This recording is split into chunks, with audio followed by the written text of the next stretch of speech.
Why, hello there, ladies and gentlemen, boys and girls, children of all ages. My name is Mr. Doggo333, and welcome back to Hearts of Iron 4, the New Order as Tyumen. Now, last time, we took out the, Omsk guys? The Black League, that's what they're called. I don't know why I forgot that. We took out Omsk, the Black League, and now we're currently trying to, out-blitz the blitzers of the Ural Military District. Which, I mean, so far it's going okay.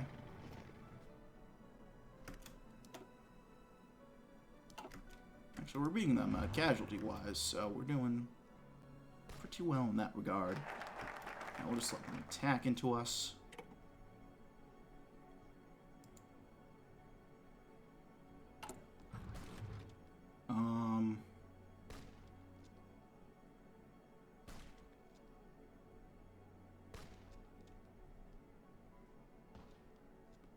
Let's go ahead and rally the recruits. We'll probably divert supplies to the populace as well, calm them down. I mean, we're already going to take these guys out over here. There's no question about that. Well, maybe some question. Looks like we're slowing down. Cast the enemies of the revolution.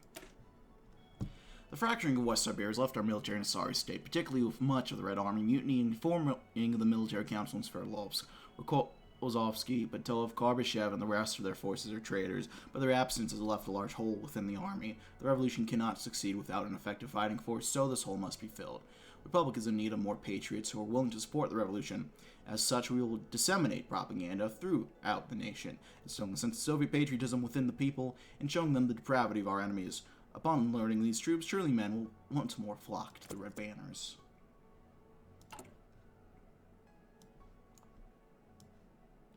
How are we doing? Agricultural strain.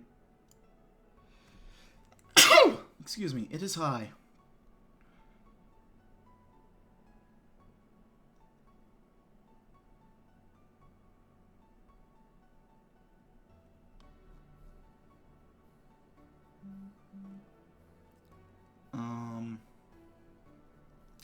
Yeah, we'll hold out. Yet still.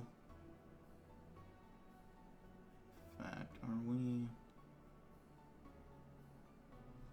Did we work on integrating Omsk? We did. We cored it up. Good. Probably save up to get that modifier on from Lenin's body again. Honestly. Free military factories. Are we lacking anything? Transport planes. I mean...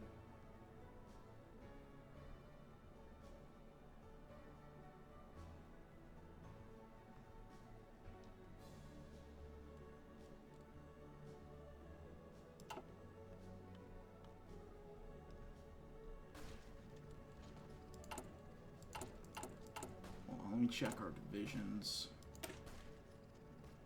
AFEs and motorized, okay.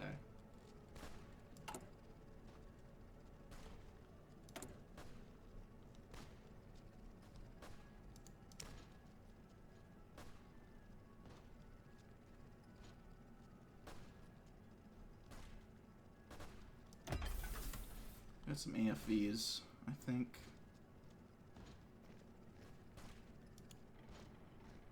So we'll get those guys going. And then we'll get working on those new guns as well. I wonder if we can do a cheeky little split of the forces.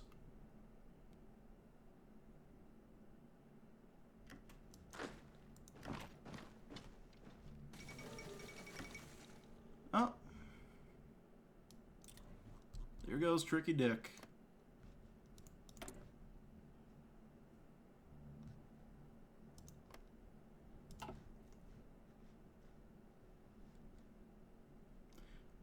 Right.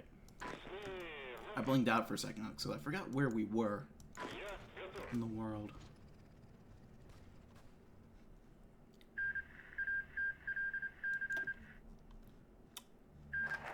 There goes Irkutsk. And the Australian man.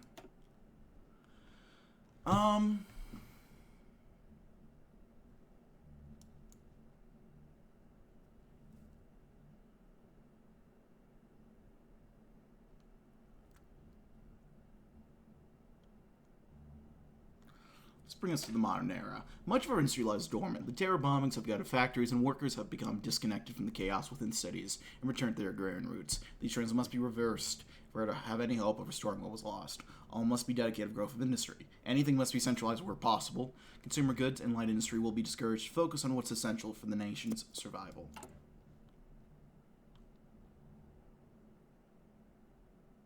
Let's prevent chaos from spreading.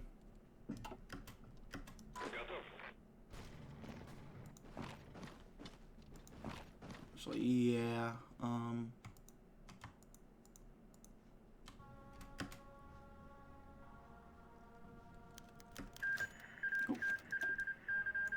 In a desolate and forgotten corner of western Siberia, a village of wood and brick stood, with fields of farmland surrounding it. The few sorry homes were old relics that housed sorry people long forgotten by the world, except for those who wished to hurt them. A thin older man ran across the town, down one dirt road that had been connected to the outside world. From the little wooden town hall, he beelined for a small dilapidated home, not his own. Despite its own windows, he knew better. The person he was looking for was inside, sitting with nothing better to do. Golga, have you seen this recent pamphlet? I think I found some money now that we lost our farms. The propaganda handed to him was from the Revolutionary Army in Tyumen. It spoused the benefit of joining the army, liberating Russia, and serving the revolution. Most importantly, Goga was a prospect of making money. Goga was filled with mixed emotions. This was the same group that had acquired his farm and destroyed his livelihood. Then again, he needed to put food on the table, and this was me doing so. After some back and forth, he made up his mind. I suppose it's an option. Then again, there aren't many of those left. Guess it's time to go find a recruiter. I assume you'll be coming along as well, Kolya? Kolya nodded along before they both headed out of the building and back to the town hall. The return was much slower, though. Both men now melancholy that this may be the last time they see their town. Desperate times call for desperate measures.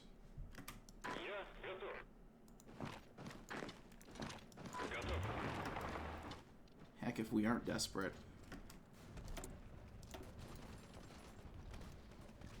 Let's work for RPGs.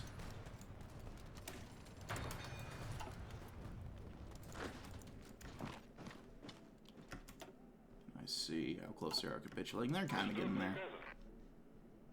Maybe eventually.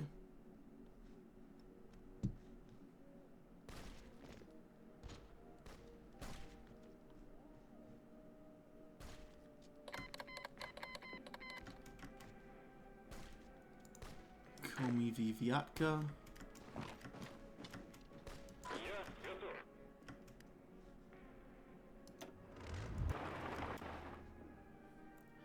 So we can head over to Sverdlovsk. Matsushita, friend of the channel. Played him before. Very fun.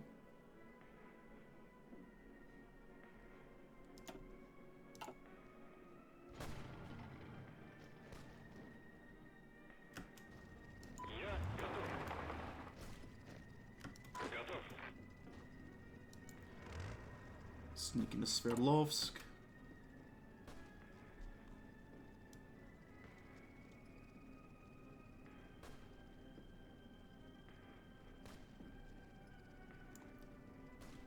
Reduced by 11 every month.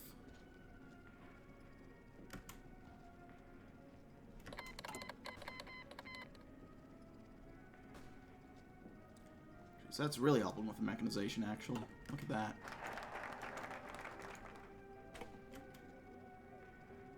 Oh.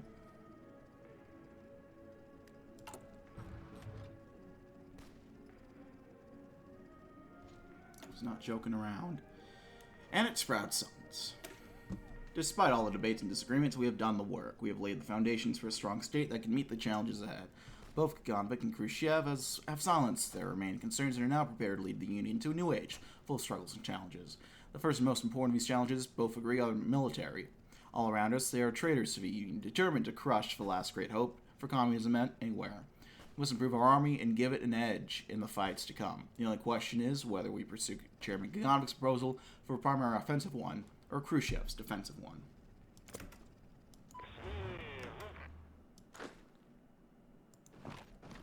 Let me move through there. And that's how the cookie crumbles.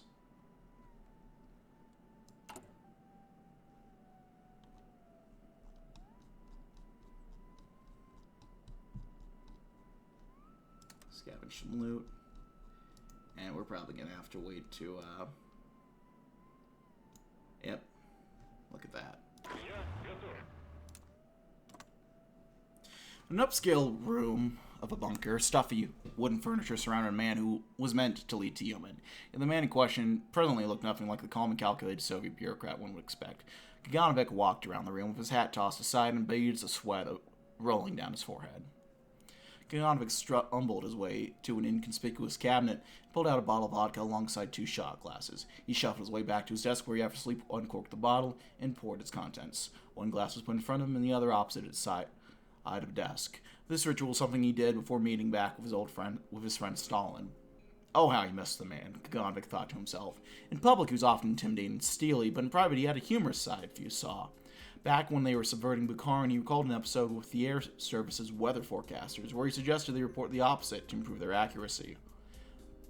Unfortunately for him, his time would have to be cut short, else he would be later than he already was to the meeting. In an instant, the shot in front of Kaganovich quickly disappeared, before being slammed back down on the desk.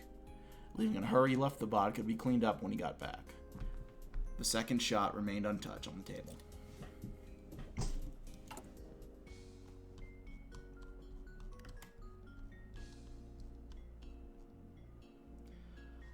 We'll get these guys heading up to Ugra. After the end.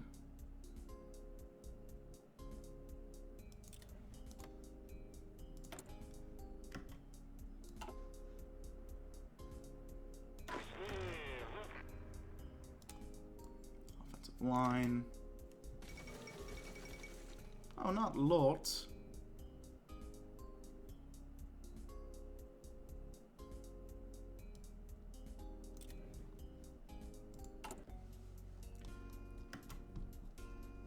Are we able to go after... Yeah, all we need is supplies.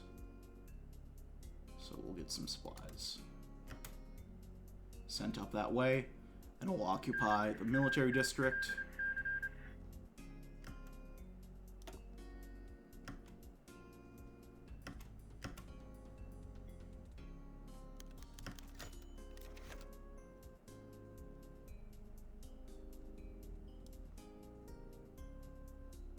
Really?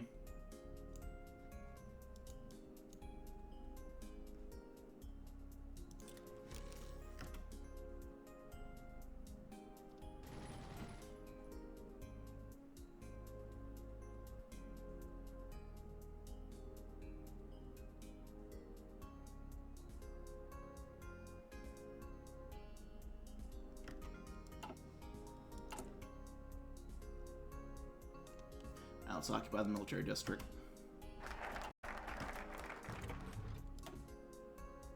Alright, so...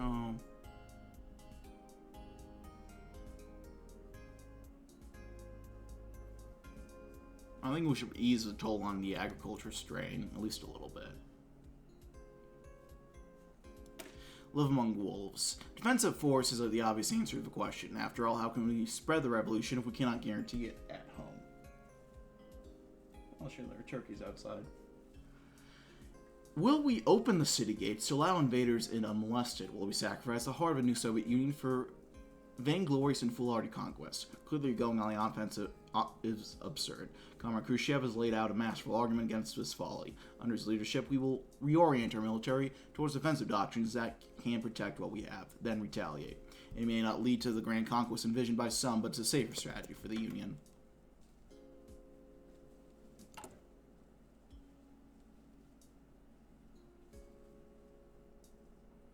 You guys only have 3 divisions, really?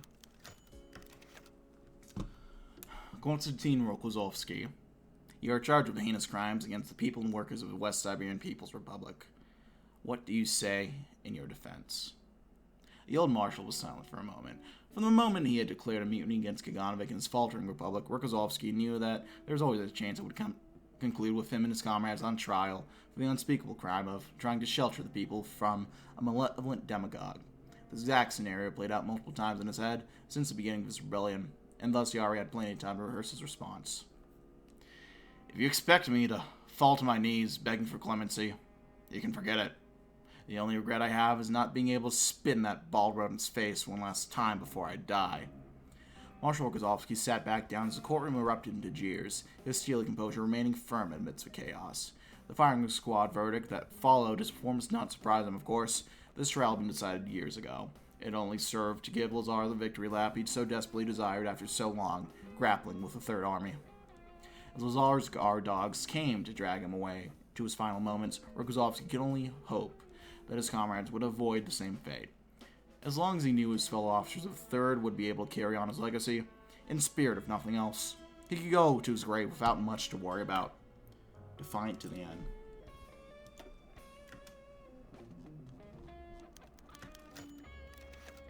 There we go.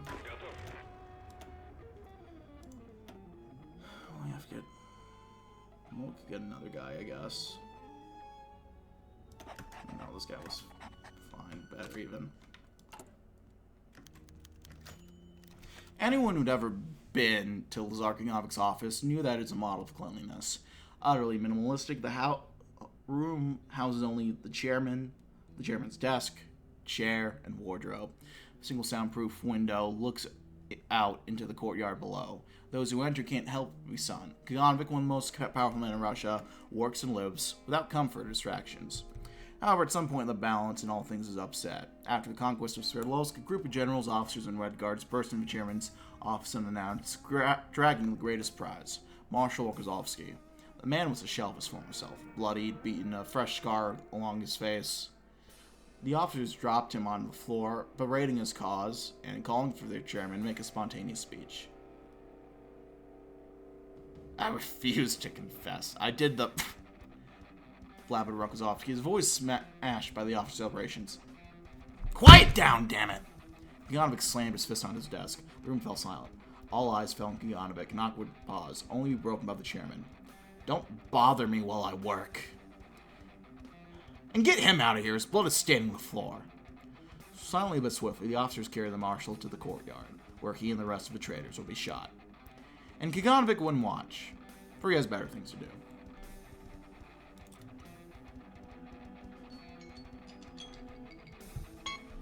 Well, that's a hell of a note to leave things off on, but I can't think of a better one, too. Well, I can, but I don't have the time to. I'm going to leave things there. Thanks so much for watching, gang. Like if you liked, dislike if you didn't. Leaving comments, feedback down in the comment section below. I read all the comments again. Appreciate any info you guys have for me. Check out my various links. And hit the sub button. And the notification bell for uploads weekdays as well as occasionally Saturdays. That's all for now, my friends. I thank you for watching. My name has been Mr. Dogboat333. And I will see you all next time. Bye-bye now.